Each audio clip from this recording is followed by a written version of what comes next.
کہ آج کے خطبہ جمعہ کا موضوع ہے مسجد اقصی کی فضیلت۔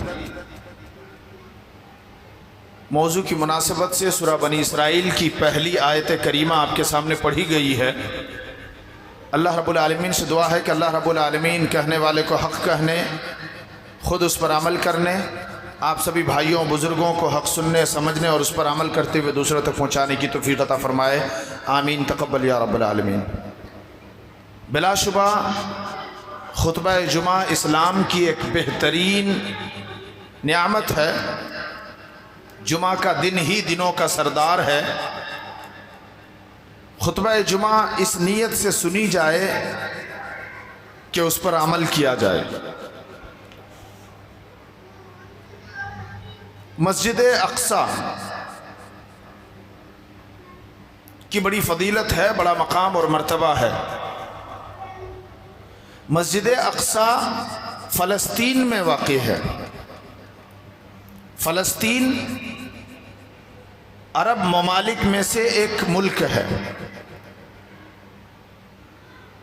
ابھی گزشتہ 2 سالوں میں خاص طور پر وہاں بڑے ظلم و ستم ڈھائے گئے اسرائیل کی طرف سے۔ فلسطین کے مسلمانوں پر، وہاں کی ماؤں اور بہنوں پر، وہاں کے معصوم بچوں کے اوپر ظلم کی انتہا کر دی گئی۔ ان کے اوپر بم برسائے گئے۔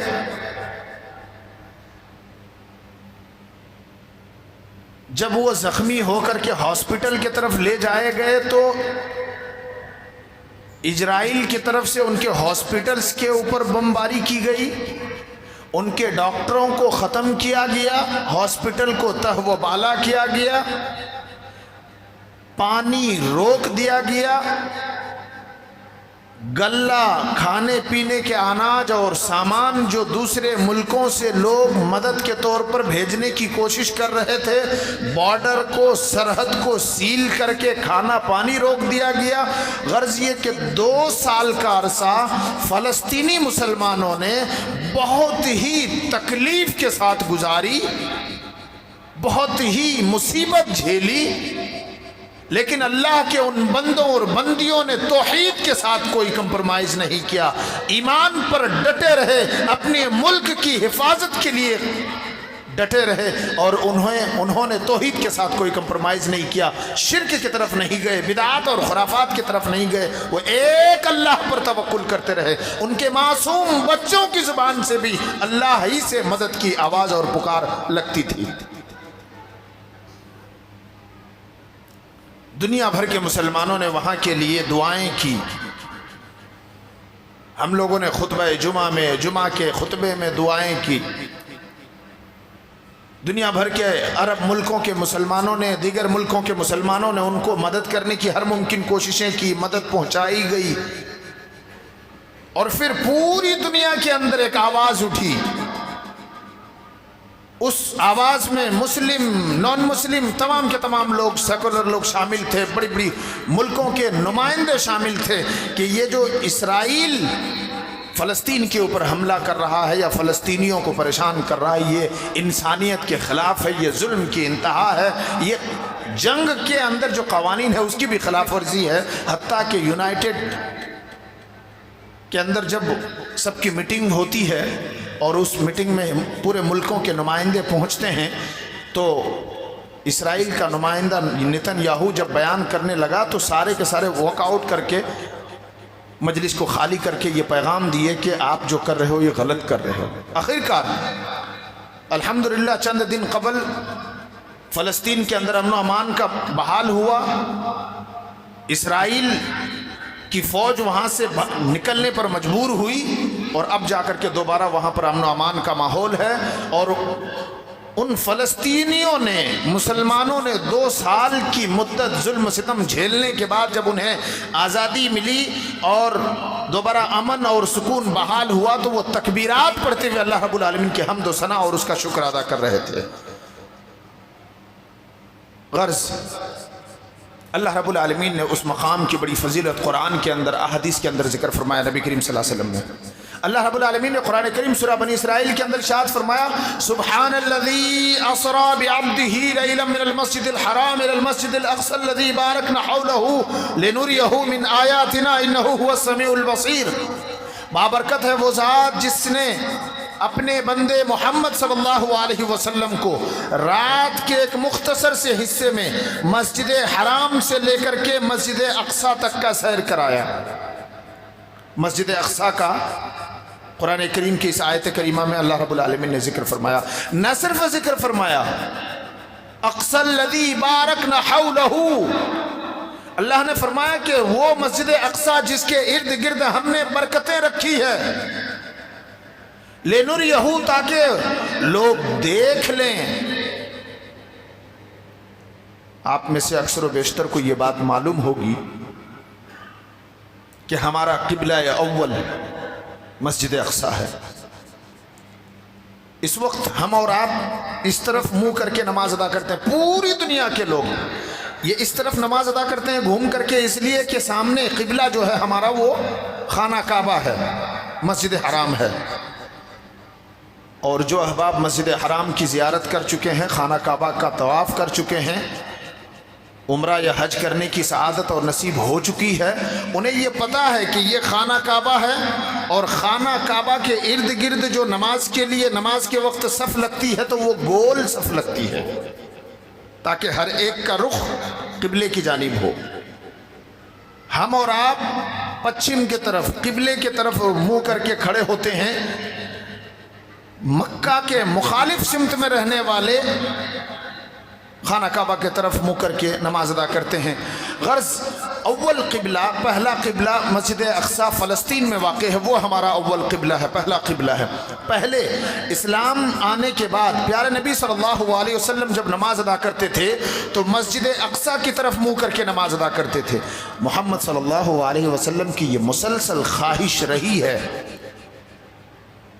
کہ کاش اللہ رب العالمین قبلے کو بدل کر کے مسجد اقصی سے خانہ کعبہ کی طرف کر دے۔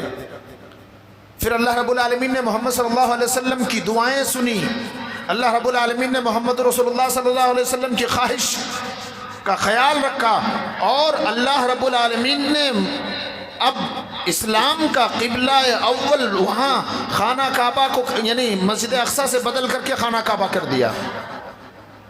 معاملہ کیا تھا؟ ایک مرتبہ نبی کریم صلی اللہ علیہ وسلم ایک مسجد میں نماز ادا کر رہے تھے، صحابہ اکرام پیچھے کھڑے تھے جماعت کے شکل میں۔ دوران نماز حضرت جبرائیل علیہ السلام تشریف لائے اور انہوں نے اللہ رب العالمین کی طرف سے یہ وحی کی، یہ پیغام دیا کہ یا رسول اللہ صلی اللہ علیہ وسلم، اللہ رب العالمین نے اسلام کے لیے خانہ کعبہ کو قبلہ متعین کر دیا ہے۔ نبی کریم صلی اللہ علیہ وسلم نماز ہی کے حالت میں تھے، آپ صلی اللہ علیہ وسلم مسجد اقصی سے خانہ کعبہ کی طرف اپنے رخ کو موڑ لیے، اور بقیہ جو نمازیں بچی ہوئی تھی وہ خانہ کعبہ کی طرف رخ کر کے ادا کیے۔ اس مسجد کا نام اس دن سے مسجد ذوالقبلتین پڑ گئی، دو قبلے والی مسجد، یعنی کہ پہلے محمد صلی اللہ علیہ وسلم مسجد اقصی کی طرف منہ کر کے نماز پڑھا رہے تھے، جیسے ہی اللہ کی طرف سے اجازت ملی جبرائیل علیہ السلام آ کر کے میسج اور پیغام پہنچا دیے، نبی کریم صلی اللہ علیہ وسلم مڑ کر کے خانہ کعبہ کی طرف اپنا رخ کر لیے۔ اب خانہ کعبہ ہمارا اسلام کا قبلہ بن گیا۔ اول قبلہ مسجد اقصی ہے، یہ اس کی فضیلت ہے۔ آئیے اس آیت کریمہ کی طرف۔ اللہ رب العالمین نے فرمایا کہ اللہ رب العالمین کی ذات وہ ذات ہے جس نے اپنے بندے محمد صلی اللہ علیہ وسلم کو مسجد حرام سے مسجد اقصی کا سیر کرایا، وہ مسجد اقصی جس کے ارد گرد اللہ رب العالمین نے برکتیں رکھی ہیں۔ ایک حدیث دیکھتے ہیں، راوی حدیث انس بن مالک رضی اللہ تعالیٰ عنہ ہیں، اور انس بن مالک رضی اللہ تعالیٰ عنہ وہ صحابی رسول جو محمد رسول اللہ صلی اللہ علیہ وسلم کے خادم، خدمت کا شرف حاصل ہوا۔ 10 سال سے زائد عرصہ انہوں نے خدمت کی، اور اس پورے 10 سال کے عرصے میں انہوں نے جو نچوڑ پیش کیا وہ یہ کہ میں نے محمد صلی اللہ علیہ وسلم کو کبھی کسی کو مارتے ہوئے نہیں پایا، کبھی آپ صلی اللہ علیہ وسلم نے مجھے ڈانٹا نہیں، فٹکارا نہیں۔ میں چھوٹا تھا، کبھی مجھ سے غلطی ہو جاتی، لوٹا گر جاتا،